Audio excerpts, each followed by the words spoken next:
На денешната седница владата одлучува за отворање на границите по сувоземен и воздушен пат. Според информации на Телма, Комисијата за заразни болести и предложила на владата границите да бидат отворени без ограничувања за патниците и да се отворат Скопскиот и аеродромот во Охрид. Доколку владата го прифати предлогот, граѓаните ќе може да патуваат од следниве денови, а за отворање на аеродромите ќе треба малку дополнително време заради испочитување на процедурите за нивно отворање. Одлуката за отворање на границите, која се чека во пресрет на парламентарните избори на 15 јули и на летните одмори, на својот Facebook профил ја најави вице-премиерот за европски прашања Бујар Османи.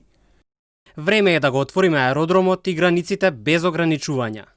Денеска портпаролот на Европската комисија на новинарско прашање дали останува препораката за отворање на надворешните граници кон Западен Балкан со оглед на зголемениот број на заразени со COVID-19 во регионот, рече дека препораката за подигање на забраната за патување не е поврзана само со епидемиолошката состојба, туку и со блиското ниво на интеграција кое регионот го има со Европската Унија и генерално со нивните односи со регионот, како што е детално објаснето во препораката од 11 јуни.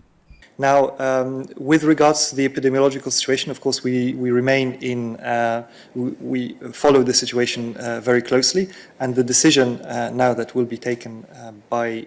the 1st of, that is meant to be taken by the member states by the 1st of July, will also need to take into account all of the most recent epidemiological data. But as I said, these discussions are currently happening in the Council and are in the hands of the member states. Владата и даде насоки на Комисијата за заразни болести да го разгледа прашањето за отворање на границите во соработка со Министерството за надворешни работи, за да се постигне координација со соседните држави и со земјите од регионот и пошироко. Од 22 мај наваму, на сила беше мерката за нашите граѓани и за странците кои влегуваат во земјава да поседуваат негативен PCR тест за коронавирусот не постар од 72 часа, а карантинот беше заменет со задолжителна самоизолација.